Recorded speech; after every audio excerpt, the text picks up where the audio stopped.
नगर राज्य जहाँ 3 भाई रहते थे। बड़े का नाम भीमा, मंजिला का नाम लल्लन और सबसे छोटे भाई का नाम था भोला। पिताजी गुजर चुके हैं। तीनों भाई का विवाह भी हो गया। आज तीनों भाई पिता की संपत्ति का बंटवारा कर रहे हैं। हाँ देखो भाई, मैं सबसे बड़ा हूँ, इसलिए मैं बंटवारे का काम करूंगा। बोलो, तुम लोगों को मंजूर है? भैया मैं तो मंजिला हूँ, आप जो बोलोगे मुझे स्वीकार है। भैया आप दोनों तो मेरे बड़े भैया हो, मैं तो सबसे छोटा हूँ। आप लोग जो फैसला करोगे मैं उसे स्वीकार कर लूंगा। पिता के जाने के बाद आप दोनों को मैं पिता स्वरूप मानता हूँ। तो फिर ठीक है, सबसे पहले हम खेतों का बंटवारा करते हैं। देखो भाई, हमारे पास 2 खेत हैं और 1 आम का पेड़ है। हम लोग 3 भाई हैं, इसलिए 2 खेत में से 1 मैं और 1 मंजिला लल्लन का होगा और बचा मेड छोटा भाई यानी कि भोले का होगा। अरे वाह, बहुत अच्छा निर्णय है भैया, मुझे मंजूर है। कहो भोला, तुम तो चुप हो गए, क्या तुम्हें मंजूर नहीं? नहीं भैया, आप जो कहेंगे वो मुझे मंजूर है। अच्छा तो ठीक है, अब बारी आती है हमारे पिताजी द्वारा लगाए गए आम के पेड़ का। चलो अब आम के पेड़ के पास चलते हैं। अब तीनों भाई आम के पेड़ के पास आते हैं। आम के पेड़ में 2 डाली है। दोनों डालियों में आम के फल लदे हुए हैं। देखो भाई, यह है आम का पेड़। अब इसका बंटवारा भी कर लेते हैं। देखो, इसमें 2 डाली है और 1 जड़ है। इन 2 डाली में से 1 डाली मेरा होगा और 1 लल्लन का होगा और जड़ भोला का होगा। बहुत अच्छा भैया, ये फैसला भी मुझे मंजूर है। आप लोग तो बड़े हो, मैं तो सबसे छोटा हूँ। मैं भला आप लोगों के बात को कैसे टाल सकता हूँ? मुझे भी मंजूर है भैया। अब तीनों भाई घर के पास आते हैं। अब घर का बंटवारा भी होना है। तो फिर ठीक है, अब बारी आती है इस घर की। इस घर में 4 कमरे हैं और 1 छत है। 2 कमरा मेरा होगा और 2 कमरा लल्लन का, और जो खप्पर का छत बच जाएगा वो भोला का होगा। भीमा के इस फैसले से भोला बहुत दुखी हो जाता है। फिर भी बड़े भाई का फैसला मानकर वो कुछ नहीं कहता है। इस तरह घर का बंटवारा भी पूरा हो जाता है। अरे भैया, खेत पेड़ और घर के बाद और एक जरूरी चीज तो आप भूल ही गए। अरे लल्लन, वो क्या जरूरी चीज है जो मैं भूल गया हूँ? क्या तुम मुझे याद दिला सकते हो? भैया, पिताजी ने हम तीनों भाइयों के लिए कुछ रुपए पैसे भी तो छोड़ गए हैं, आप उसे कैसे भूल सकते हो? अरे हाँ, याद आया। जरा रुको, मैं अभी लेकर आता हूँ।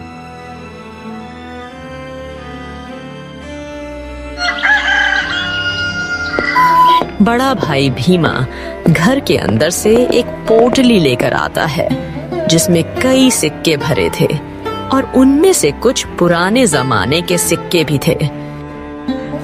देखो भाइयों, इसमें से 2 प्रकार के सिक्के हैं।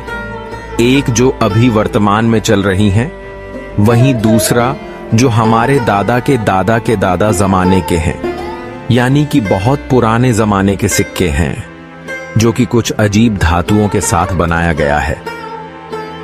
तो भैया अब इन सिक्कों का कैसे बंटवारा करोगे आप? तो सुनो, अभी के जमाने में जितने भी सिक्के चल रहे हैं, उन सिक्कों को मैं और मंझला भाई लल्लन का होगा, और जो सिक्के बहुत पुराने हैं, जो कि पुराने धातुओं से बनाए गए हैं, वो भोला का होगा। इस तरह दोनों भाई रुपए पैसे को भी ले जाते हैं।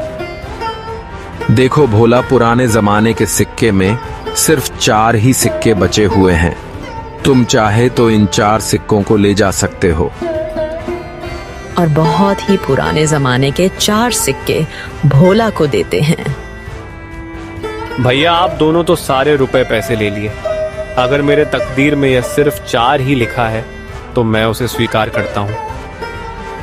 भोला अपने हिस्से के 4 सिक्कों को लेकर घर के अंदर जा ही रहा था कि तभी बड़ा भाई रोक कर कहता है, अरे भोला, तू पगला गया है क्या?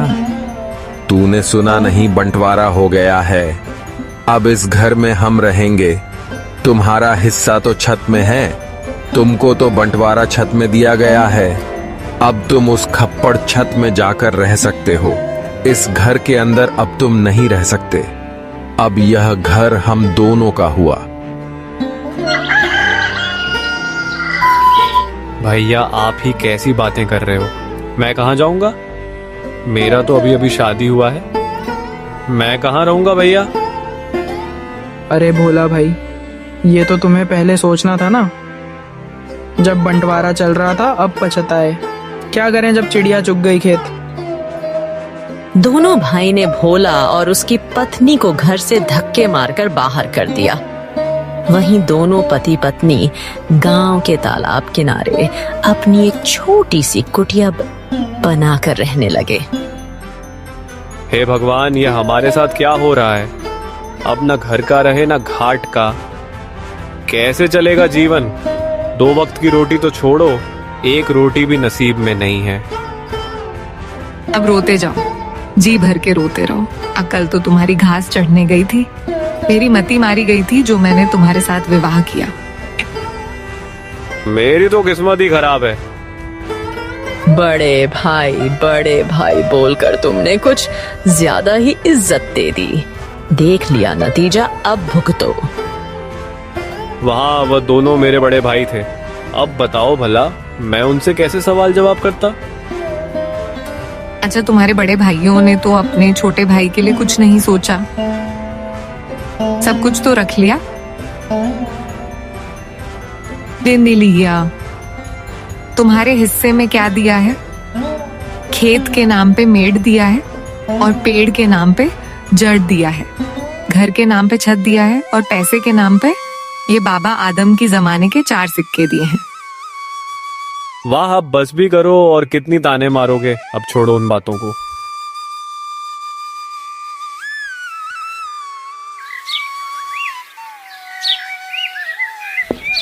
चलो छोड़ दिया। अब बताओ आगे का क्या? क्या करोगे, क्या खाओगे, कुछ बताओगे मुझे? अब मैं क्या करूं? अब तो मेरे पास कुछ भी नहीं है। एक काम करता हूं, मैं मुखिया के पास इन पुराने सिक्कों को लेकर जाता हूं। शायद इन सिक्कों के बदले मुझे कुछ नया सिक्का मिल जाए। भोला बड़ी उम्मीदें के साथ उन 4 सिक्कों को लेकर मुखिया के पास जाता है। अरे भोला, तुम यहाँ बताओ कैसे आना हुआ? मुखिया जी, मेरे पास यह सिर्फ 4 सिक्के ही हैं। क्या आप इन सिक्कों के बदले मुझे कुछ नए सिक्के दे सकते हैं? अरे भोला, यह सिक्के बेकार हैं। अब यह चलन में नहीं रहा। भला तुम्हें इन सिक्कों के बदले कौन पैसे देगा? सच में तुम बहुत भोला हो। अब मैं क्या करूं? हे भगवान, मैं तो बर्बाद हो गया। मेरा सब कुछ लुट गया। अब देखो भोला, मैंने भी तुम तीनों भाइयों के बंटवारे की बात सुनी है। सुनकर बहुत बुरा लगा। दोनों भाइयों ने तो सब कुछ ले लिया और बदले में तुम्हें कुछ नहीं दिया।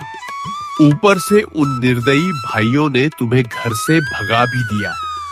हे भगवान, ऐसा भाई तो दुश्मनों को भी ना मिले। अभी क्या करूं मुखिया जी? लगता है मेरी तकदीर में कुछ नहीं है। मेरा मर जाना ही ठीक है। तुम्हारी दुख मुझे देखा नहीं जाता भोला, पता नहीं क्यों। वैसे तो मैं किसी के ऊपर दया नहीं करता, फिर भी तुम्हारा दुख देखकर मेरे जैसे कठोर दिल भी आज पिघल गया। एक काम करो भोला, कल से तुम और तुम्हारी पत्नी मेरे खेतों पर काम करो। मैं जितना मजदूरी दूसरे मजदूरों को देता हूँ, उससे ज्यादा मजदूरी मैं तुम दोनों को दूंगा। वैसे भी तुम्हारे पास अभी कोई काम नहीं है। हाँ मुखिया जी, मैं आपके यहाँ काम करूंगा। मेरी पत्नी भी काम करेगी। ठीक है भोला, तो फिर कल सुबह से खेत पर काम के लिए आ जाना और यह तुम अपने सिक्के अपने पास ही रखो। शायद यही तुम्हारी RS4 की तकदीर वाली निशानी है। भोला उदास होकर वापस अपने कुटिया पर आता है। भोला की पत्नी रास्ता देख रही थी। भोला अपनी पत्नी के पास आकर सारी बातें बताने लगता है। अब यही दिन देखना बाकी था। अब हमें दूसरे के खेतों में काम करना पड़ेगा। हाय रे मेरी किस्मत। अब देखो जी, तुम ज्यादा ज्ञान मत दो। हमें काम मिला है, कल से काम पर जाना है। इस तरह दिन गुजरता गया। भोला और उसकी पत्नी अब मुखिया के खेतों पर काम करने लगे। रोजी रोटी का एक जरिया उन्हें मिल गया। खेतों पर फसल लहलहाने लगी। अरे भैया, इस साल तो हमारा फसल बहुत अच्छा हुआ है। हाँ भाई, इस साल तो बहुत ज्यादा फसल हुआ है। इस साल बहुत आमदनी होगा। अब चलो भैया, अब घर चलते हैं, कल सुबह फिर आएंगे। अरे पद्मा देखो, सुबह से दोपहर हो गया है, खाने का वक्त आ गया है। चलो कुछ खा लेते हैं। वैसे आज खाने में क्या है पद्मा? घर में जो भी थी रूखी सूखी सब ले आई हूँ, जाकर ठूसो। थके हारे भोला और पद्मा दोनों खेत के एक किनारे में बैठकर खाना खाने लगते हैं। अरे पद्मा क्या हुआ? तुम अचानक खाना क्यों बंद कर दी? नहीं नहीं, कुछ नहीं, मैं तो बस ऐसे ही कुछ सोच रही थी। क्यों पद्मा, क्या हुआ? बताओ भी। देखो ना, हम कितना काम करते हैं, सुबह से लेकर शाम तक। ऐसा कब तक चलेगा? क्या तुम्हें नहीं लगता कि हमारा कोई संतान भी हो जो बुढ़ापे में हमारा सहारा हो? हाँ पद्मा, बार बार मैं भी यही सोचता हूँ, पर क्या करें? ये सब हमारे हाथ में नहीं, ये तो ऊपर वालों के हाथ में है। पता नहीं किस जन्म की सजा भुगत रही हूँ। भगवान ने तो हमसे मुंह मोड़ लिया है। बेघर होकर हम भटक रहे हैं। हमारे भाग्य में कुछ नहीं, ना कोई संतान, ना कोई जमीन जायदाद। हाँ पद्मा, अब तो भगवान पर भी भरोसा उठने लगा है। भोला और पद्मा दोनों बातें कर ही रहे थे कि तभी वहां अचानक एक चिड़िया आकर बैठ जाती है। अरे अरे, ये देखो तो, ये तो एक चिड़िया है, हमारे पास ही आकर बैठ गई। लगता है इसे भूख लगी है, हमें इसे कुछ खाने को देना चाहिए। हाँ पद्मा, तुम इसे कुछ खिला दो, शायद भूख के मारे यहाँ आ गया होगा। पद्मा ने उस चिड़िया को कुछ चावल दे दी है। चिड़िया कुछ देर पद्मा को देखती रहती है, फिर चिड़िया उस चावल को खाकर उड़ जाती है। अब चलो पद्मा, घर चलते हैं, शाम भी हो रहा है। भोला और पद्मा दोनों खेतों पर काम करने के बाद अपना कुटिया पर चले जाते हैं। सुनिए भोला जी, ये फावड़ा उठाओ और मेरे साथ चलो। पर कहाँ तुम फावड़ा लेकर कहाँ जाने की बातें कर रही हो? ज्यादा सवाल जवाब नहीं, मेरे साथ चलो। आज कुछ जरूरी काम करनी है। क्या? कोई जरूरी काम, वो भी इस वक्त रात को? हाँ जी, आज हम वो काम करने जा रहे हैं जिसे आपको पहले ही कर लेना चाहिए था। पद्मा के कहने पर भोला फावड़ा उठाता है। दोनों पति पत्नी अपने उस खेत के मेड़ पर आते हैं जो उन्हें बंटवारे पर मिला था। पद्मा, ये तो हमारा मेड़ है और वहाँ पर जो फसल लगी है, जहाँ पानी भरा हुआ है, वह तो मेरे दोनों बड़े भाइयों का खेत है, और हम जहाँ खड़े हैं यही हमारा मेड़ है। इसलिए तो मैं तुमको यहाँ लेकर आई हूँ बुद्धू।